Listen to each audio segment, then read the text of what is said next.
Selamat datang di video saya. Salam kenal, nama saya Ramadhani Dwi Kurniawan atau bisa dipanggil Dani. Nah, di sini saya akan menjelaskan tentang scatter diagram yang merupakan salah satu 7 tools for improvement. Nah, 7 tools for improvement itu adalah 7 alat dasar yang digunakan untuk memecahkan permasalahan yang dihadapi oleh produksi, terutama pada permasalahan yang berkaitan dengan kualitas atau mutu. Biasanya itu 7 tools for improvement ini digunakan dalam industri atau pekerjaan yang mempunyai skala yang besar untuk mengendalikan kualitas tersebut. Nah, mengapa sih sebenarnya 7 tools itu diperlukan? 7 tools diperlukan itu untuk pengendalian kualitas.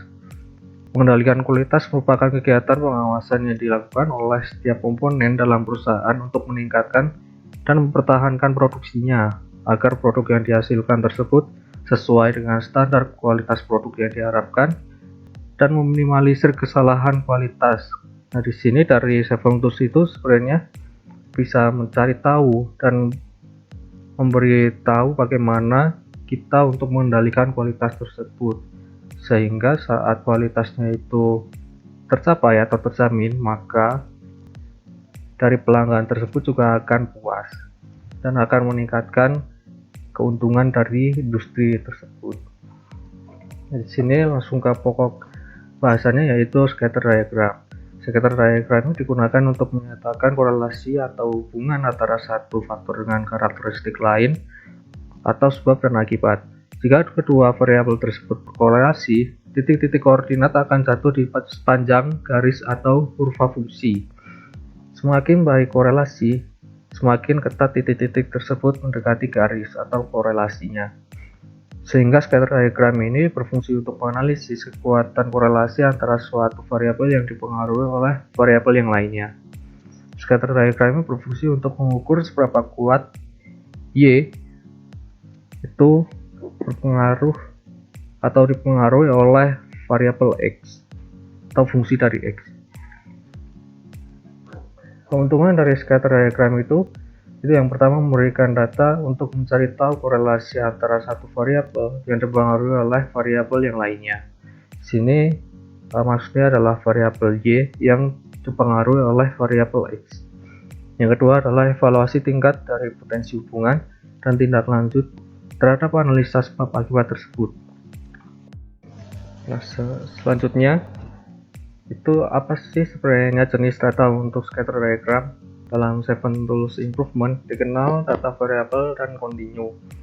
Pada scatter diagram yang dapat diukur korelasinya adalah data variabel dan variabel, di mana data variabel dan data atribut sebenarnya intinya adalah yang data variabel adalah data-data yang bisa diukur menggunakan alat ukur dan bersifat pasti atau sudah fix. Misalnya 1,7 inci, 32,06 psi, dan 10,542 second. Sedangkan data-data atribut itu adalah merupakan data-data pengelompokan secara penglihatan atau pengetahuan dari manusia. Misalnya 10 scratches, 6 rejected parts, dan 25 paint runs. Dari sini misalnya untuk 10 scratches itu scratches yang ada itu merupakan scratches yang dilihat oleh mata manusia dan tidak ada alat ukur pasti bagaimana untuk mengukur berapa ukuran scratches tersebut. Nah, kemudian lanjut ke penerapan scatter diagram, di mana scatter diagram itu memiliki data yang merupakan suatu variabel Y atau fx, dan variabel tersebut dipengaruhi oleh variabel yang lainnya yang merupakan data x.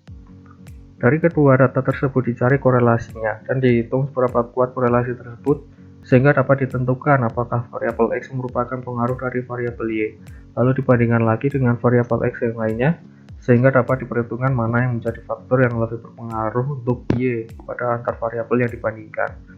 Nah, kekuatan korelasi ini diukur menggunakan korelasi regresi atau yang biasanya disebut dengan R. Kemudian aturan scatter diagram. Yang pertama itu adalah koefisien korelasi R merupakan akar dari R kuadrat. Karena di aplikasi komputer biasanya itu yang dihasilkan adalah R kuadratnya, sehingga untuk mencari korelasi itu harus diakar dahulu nilai R kuadratnya. Yang kedua adalah variabel X akan lemah atau bukan prioritas dengan Y atau Fx saat nilai koefisien korelasinya kurang dari 0,5. Nah, bila R sama dengan 0 itu tidak ada korelasi, untuk R yang lebih dari 0 itu korelasinya positif, untuk R kurang dari 0 korelasi negatif. Bisa dilihat dari gambar seperti itu.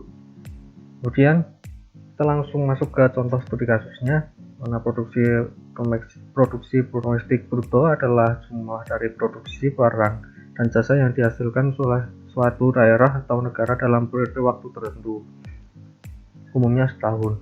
Fungsinya adalah sebagai alat ukur bagi perkembangan ekonomi suatu daerah atau negara. Contoh kasusnya, produksi domestik bruto suatu kota besar di suatu daerah ingin dicari tahu apakah mempunyai korelasi dan dibandingkan mana yang mempunyai korelasi lebih kuat, sehingga akan dicari mana yang sangat berpengaruh sehingga dapat menjadi prioritas untuk dijaga dan ditingkatkan karena memiliki korelasi yang lebih kuat dan stabil bila ada perubahan. Nah, berikut adalah data PDB selama 50 bulan serta variabel yang ingin diukur korelasinya dan dibandingkan mana yang lebih kuat korelasinya. Dan di sini datanya adalah fiktif. Sini selama 50 bulan itu ada data PDB yang merupakan variabel Y atau Fx, kemudian jumlah investasi dan nilai ekspor itu adalah variabel X ya. Kemudian langkah analisisnya menggunakan Minitab 18, analisis dan langkahnya sebagai berikut. Yang pertama itu menuliskan data ke Minitab 18. Yang kedua itu klik start regression, kemudian fitted line plot. Dan langkah ketiga itu pilih data PDB sebagai respons Y dan jumlah investasi sebagai prediktor X. Yang keempat, pada tipe of regression, pilih linear dan didapatkan grafik jumlah investasi X versus produksi domestik bruto atau Y. Lakukan hal yang sama pada prediktor X untuk nilai ekspornya. Untuk prakteknya adalah sebagai berikut. Nah, langsung masuk ke Minitab, kemudian masukkan data-datanya seperti ini. Kemudian kita klik start regression, fitted line plot, klik, kemudian dimasukkan untuk respons Y itu adalah PDB, sedangkan prediktornya itu adalah jumlah investasi. Kemudian dari sini karena saya sudah mengetahui bahwa model regresinya adalah linear, maka pilih linear. Kemudian klik OK. Kemudian akan dihasilkan datanya seperti ini atau grafiknya seperti ini. Kemudian setelah proses menggunakan Minitab akan dihasilkan grafik yang percuma ada dua. Yang pertama adalah jumlah investasi versus PDB, yang kedua adalah nilai ekspor versus PDB. Dan dari sini dihitung korelasinya, karena di sini saya mendapatkan R square, kemudian saya akar untuk jumlah investasi versus PDB akan menghasilkan data 0,9241, sedangkan untuk nilai ekspor versus PDB R atau korelasinya akan menghasilkan 0,9957, sehingga akan lebih tinggi daripada jumlah investasi versus PDB. Kemudian kesimpulan dari kedua diagram tersebut, yang pertama adalah jumlah investasi dan nilai ekspor ternyata mempengaruhi produksi domestik bruto, yang merupakan indikator perkembangan ekonomi suatu daerah atau negara, karena keduanya memiliki nilai R yang lebih besar daripada 0,05. Kemudian jumlah investasi dan nilai ekspor mempunyai korelasi positif, karena saat nilainya semakin naik, maka PDB juga akan semakin naik. Dan yang ketiga adalah nilai ekspor sangat mempengaruhi korelasi yang lebih kuat dari jumlah investasi, karena R nilai ekspor itu lebih besar daripada R jumlah investasi, sehingga kenaikan nilai ekspor pasti akan menjanjikan kenaikan PDB yang lebih pasti dan stabil daripada jumlah investasinya. Nah, demikian di video saya kali ini. Sampai jumpa pada video-video selanjutnya. Terima kasih.